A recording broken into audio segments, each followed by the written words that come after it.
Good evening, everyone, and welcome. This is Twist Gaming, where you get to play board games with us.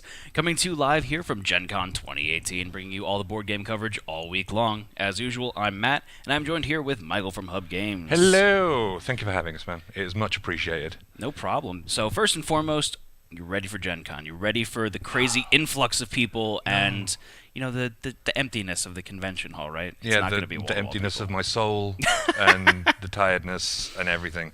We flew in from Belfast last night. We got in to the hotel, checked in at like 1 a.m. and So you're well rested right now. I feel great.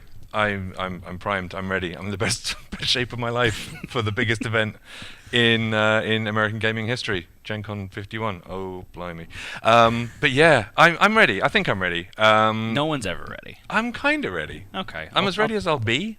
That makes sense. Like we've done a lot of shows in the States this year. Like everything from basically our tour started at PAX Unplugged last year. Gotcha. And then we've done every event, including like all the trade shows and stuff as well. So we've done Gamma, we've done ACD Games Day, we've done Origins, we're here. Do you remember what home looks like?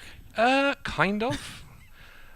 It's a A distant memory. fuzzy memory of a thing. I think there's a river near the house somewhere. That's about it. I don't know.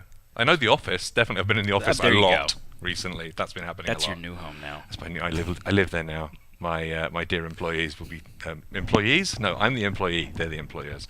They'll be delighted to hear that I'll be sleeping under the desk over the next couple of months. Thanks, guys. It saves me on the rent, though, so it's all good. Anyway, should we talk about this monstrosity? Sure, Michael. What have you brought to show us off today? And I hope it's not a monstrosity. No, actually, this is Holding On, The Troubled Life of Billy Kerr, which is a new game coming out. It's officially being released at Essen, so end of October. But we came to Gen Con to give it that little bit of buzz, a little bit of hype, the injection of hype, so the hype train can roll out the station just that little bit quicker. Of course, we had this at Origins as well. We did really well with it. A load of people were very excited about it. Did very well on the BGG buzz list. We got to like number 3, which was incredible considering we were like, well, there were 2 copies of the game in the entire world at the time, and this is one of them, which is lovely. So, talking to you a little bit about this game before the stream, this has kind of a unique theme to it. It's definitely of itself. So the idea is you are the hospital staff in a facility. When you go into work one morning, the head nurse comes up to you and hands you a file and says, "I think you're going to be rather busy over the coming days and weeks." You find out that a gentleman has been rushed into hospital overnight. His name is Billy Kerr. You know that he's 60 years old and he had a heart attack on a flight from Sydney in Australia to London. Okay. The heart attack was so severe, he was that the flight was diverted. He was rushed to your facility, so that's how we get around the "what country are we in" question. And over the course of 10 separate scenarios, you will play through this deck and discover the story of Billy. So, discover his entire history and discover that he's not exactly black and white. Not everything is as it seems with our dear Billy. Very interesting that this is a game that incorporates some emotions that you don't typically see in a lot of games that you pick up. You know, a lot of times people use games as the happy-go-lucky escapism, but this is kind of taking some of the more real-life tough things that are going on emotionally and bringing it to a board game. Yeah, very much so. I mean, we were very unsure whether there was going to be a place for this in the world of gaming. But I think over the past few years we've seen releases like this War of Mine, which of course tackles the incredibly heavy subject of war. We've had the slightly lighter stuff with Fog of Love, which of course delves very much into emotion, and some dark stuff happens in Fog of Love. Right. If you want to go a little bit more abstract, there's And Then We Held Hands, and all of these have kind of opened the door to something we feel like Holding On. It's a game that has a very emotionally impactful storyline as you play through it, and you discover, why Billy is the way he is, and the formative moments and the formative elements of his life that made him who he is. You can sort of throw yourself into the game, but there's also, on top of the fact there is this impactful story, there is also in all honesty, a really, really good game there as well, like a super solid cooperative worker placement game with a little bit of resource management and some rather tricky decisions that you have to make as you continue on your way through. Can you talk to me a little bit about where this theme came from? How did this develop? So I moved to Belfast about a year and a half ago. Rory O'Connor, who's one of the co-owners of the company, along with his partner Anita, they were probably best known for their early stuff like Rory Story Cubes. And we got into discussions, and they said that they were looking to move towards doing more gamery stuff. You know, see if they can give that creative or those impactful gaming experiences. And I got brought on board as the sort of in-house designer, social media dude, and tea maker. Jack of all trades. All three are very important parts of the work, especially the tea. But one of the big things that we wanted to talk about first was there a game that we could do that was a little bit like this? So Rory, his mother is going, she suffers from Alzheimer's. And we were talking, was there a way that we could have people experience some of the troubles and the pressures of somebody going through Alzheimer's? Would that be a thing that we could turn into a gameplay experience? That's heavy. That it comes directly from personal experience. Oh yeah. And I tried. I must have pitched like 6 or 7 different versions of games where we were having memories were there, but they were disappearing. They were decaying, and we were desperately trying to run around and save these memories, because of course when somebody is suffering from Alzheimer's, their memories go away and their personality it shifts and changes. Right. So I was trying to emulate that in tabletop form, and I was going home at the end of the day just going, I don't know if I can do this. I was going home and just feeling incredibly sad all the time, because it's just like, this is a functioning game. It was a functioning game, but it was too heavy. It was too hard. Absolutely. It's very emotionally taxing. Yes, very much so. And I mean, you mentioned it earlier. There's the whole thing that we play games for entertainment. We play games because we want a distraction from lives, to do something different. So I thought, what was important about this game? What was important about the message we were trying to put forward with the game based on Alzheimer's? And rather than having the sort of like the epiphany that I had, rather, was the idea that it shouldn't be about the destruction of memory. It should be about the development, and it should be about the discovery of memory. Kind of like a celebration of the memories. That's it. And that's kind of a little tagline that we came up for with Holding On, with it being, it is the celebration of a life that's been lived. It's an ordinary person who's had an extraordinary life. Because if you sit down and talk to anybody in your family, especially like older members of family, like grandparents, I sort of, when I was making this, I realized that I didn't really get the chance to talk a lot to my grandparents about their lives, the things that they got up to. They've all passed on. But what this did do was it made me sort of like pick up the phone to my parents, and they're separated. They both live in completely opposite ends of the country, but I wanted them to tell me their stories. And when you're playing Holding On, you will learn Billy's stories. Some of them are really positive and happy and uplifting, and some of them are on the complete opposite end of the spectrum. But what we wanted to do, as you work through those 10 scenarios, as you find out what kind of a person Billy is, we wanted to have people experience not only the perils and the pressures of looking after somebody who is dying, but we wanted to sort of show that there is happiness in there is joy in there, even in those last days of someone's life. And kind of like highlighting the complexities of the person's background to them that maybe you don't know about, and very much who makes so. them who they are, as you were saying before. Very much so indeed. So it's if we can go back to what you mentioned earlier, it is quite a dark subject. We know that this is not a game for everybody, right? But we would like to think that the game is. I'm not gonna, good enough is causing it a disservice. I think I honestly believe I've worked on a lot of games in my life, and I honestly believe this is the best thing I have ever had a hand in creating. It is a roller coaster. It starts you off slow, and then you get to when you complete scenario, and so you have to complete a scenario before you can progress to the next one. Right. But once you get up the chain hill, in the end of scenario 1, you will need to prepare yourself for the ride that is going to happen as you go all the way through to number 10. It kind of triggers something in the back of my mind of I was listening to a radio show at one point in time, and they were talking about how their favorite music is the one that makes them sad because it evokes emotion. And yeah, people like the happy, uplifting pop music, but sometimes you want to hear like that kind of slightly depressing ballad because it really brings a different part of you out and lets you experience that in a controlled method. Yeah, and that's a very important thing to consider. We do play games for fun. We play games for enjoyment, but there are times, we've actually been comparing this an awful lot to comics. So a long time ago, when comics first came out, especially American comics, they were seen as a distraction, as a childish endeavor. Right. Like, what are comics? Comics are they're pointless. You buy them, you read them, you throw them away. But then stories started coming out with. We're talking like Sandman, we're talking like Watchmen, comics that took issues, that took heavier subject matter and turned it into something that people really respected and really enjoyed.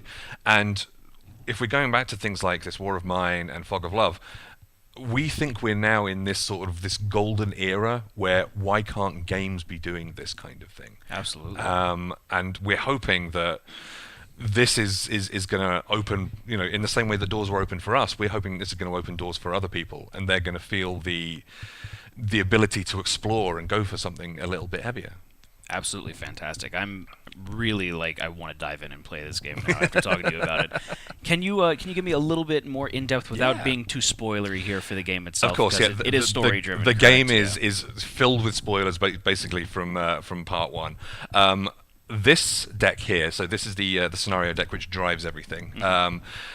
Every time you play it, you'll have a little bit of narrative text that will allow you to experience that first bit of the story. So this is at the start of every single scenario. If you successfully complete the scenario, you then get to read the completion text saying this is what's happening once you've managed to hit the certain scenario requirements. Gotcha. Every game also comes with a setup and rules card. I can show this one because it has no spoilers on it. So the first one, who is Billy Kerr? You always have the setup and rules, so the changes to setup and the additional rules that you need to know. The basic rules for the game are, of course, all in the rulebook, but there are small changes and amendments that happen as you progress through the different scenarios. And that'll all be on these individual and cards. it's always on one card. Gotcha. So we have the amount of rewriting. I rewrote the rules, I think it was 58 times in the end. So this has been a labour of love. Into it, yeah. But we did that so we could make sure that everything you need to know is in that rulebook and in this deck of cards. So the second card that you'll also get then is the objective. So the objective for the first scenario is you need to unearth some basic information about your new patient, and then it'll tell you what you need to do. So in this case, players must have at least one clear memory in each timeline, 1 through 5, of Billy's collected memories. What on earth are Billy's collected memories? We haven't mentioned them. That's for us to find out, right? So that's what these two decks are all about. Gotcha. In the game, there are two separate decks of cards that are Billy's memories. So this first lot is the partial memories, the fuzzy memories. So I will show you one of those, but I'll quickly show you the back of it. I know this is going to come through as green. A little green screen going on there. But the back of every fuzzy memory, of every partial memory, has a line of text from Billy. Okay. So this is him talking. So he says, "I still remember us both dancing and singing to the Beatles."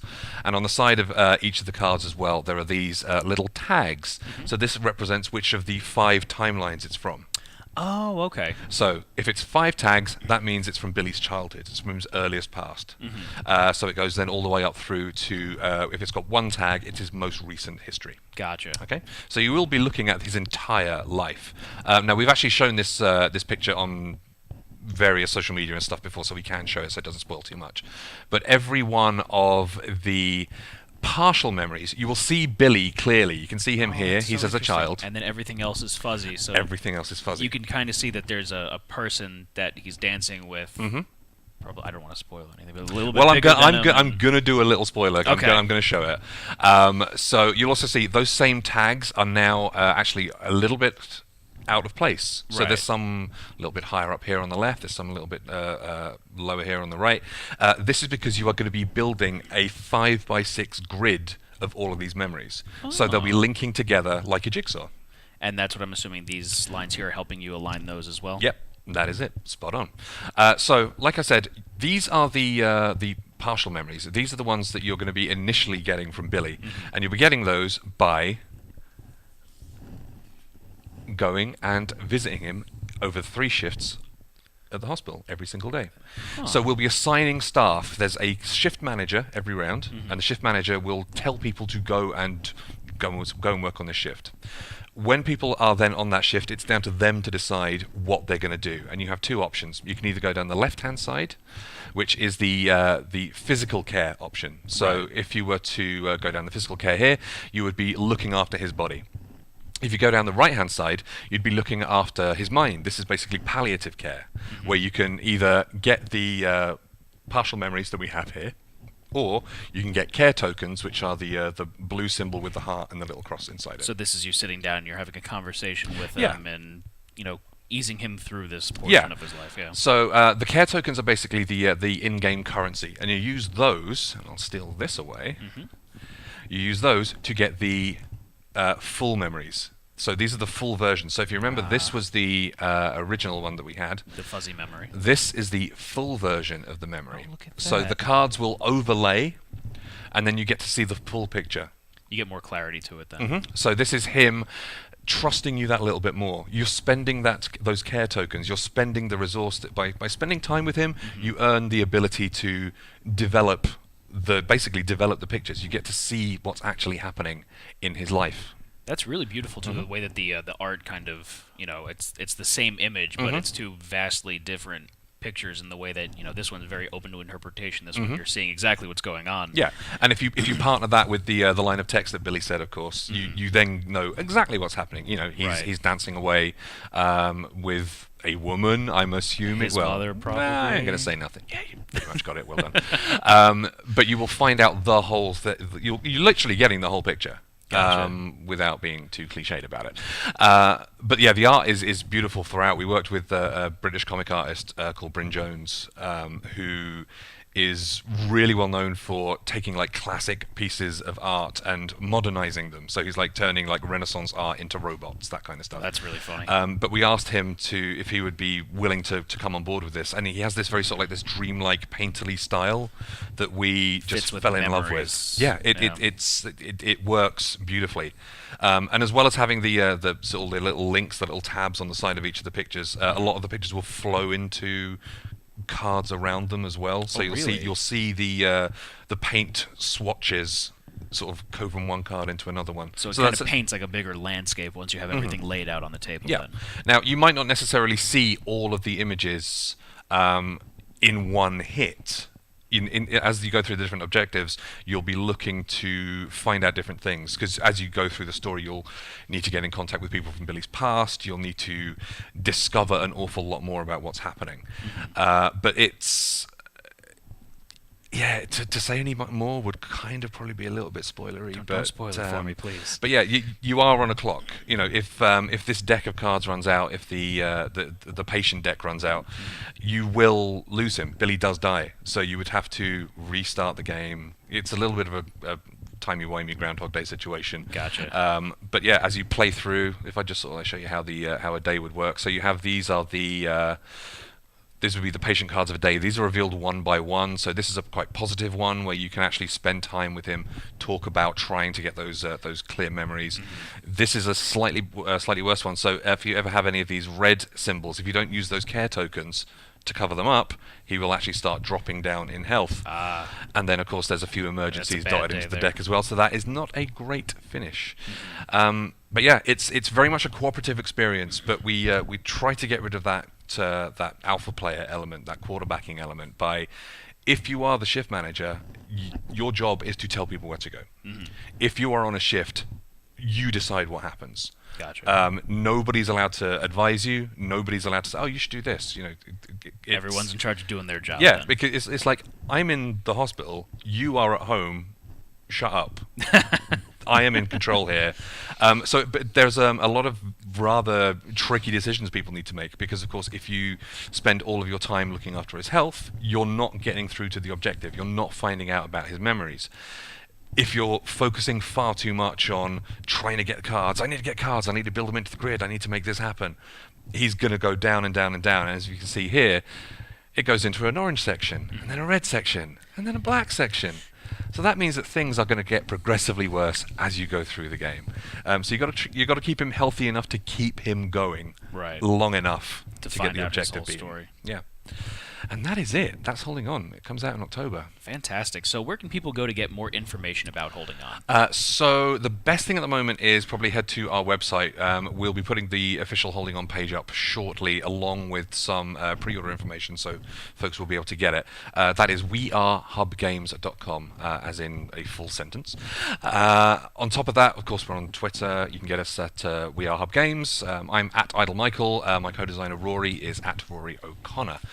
And yeah, that's it. Comes out in October. We're releasing it at Essen, but it's also going to be released in the US and Canada on exactly the same weekend. Fantastic. So nobody will have to wait. There'll be no sort of like massive danger of spoilers happening. Gotcha. Which would be cool.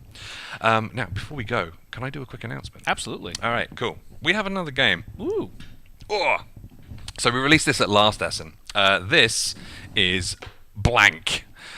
That's massive. I'm going to take it out of the thing. So this is Blank, and this was like our a creative game that we put out last year. Mm-hmm. If you've ever played like any of the classics, like Uno, there's one game that Rory keeps on mentioning. It's like, I think it's a very Irish game, but I've never played it, so I think he's lying.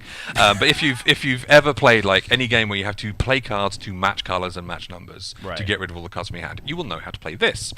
The idea behind it is, yes, get rid of all the cards, and if you are the first person to do that, you actually get to write on the cards. You physically take a card and write a new game effect or write a brand new rule. So you're making your own rules as you win the game. Yeah. So it literally, as it says on the front cover, you make it your game. Now, we had a lot of people who were saying, this is a kids game. Why are we going to play a kids game? It's whatever kind of game you want it to be. It's whatever you want it to be. We've had people who've turned it into like super hardcore set collecting Euro games, which was just like, somebody came up to me and said, look, I want you to play my version of Blank. Can we play it? And it was just like, okay, how did you do this? What on earth has happened? But one of my favorite things was we had Matt Leacock, who we approached and sort of like, dude, have you played Blank? You like it? And he goes, yeah, I like it. You've done all right with that game. And he said, would you be interested in like doing something with us about Blank? And he said, yeah, if you do it for charity. Okay. So we said, all right, we'll do it for charity.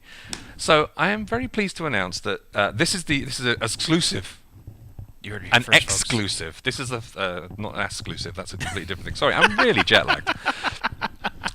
I am delighted to announce officially that Blankdemic, which is an expansion for Blank, is going to be releasing again at Essen, but we will have it here at Gen Con. Can I throw that into this? Yeah, of course. course. I'm sure we're going to green screen a little bit there. The epidemic card is going to shine through quite beautifully with my beautiful face. Hi, everyone. I'm going to put my eyes in the bottom of the biohazard symbol. There you go. So, Blankdemic is Matt's additional cards for Blank. So what you do with this is you take the cards from this set, there are 20 cards in here, and you substitute them for the same cards in your Blank setup.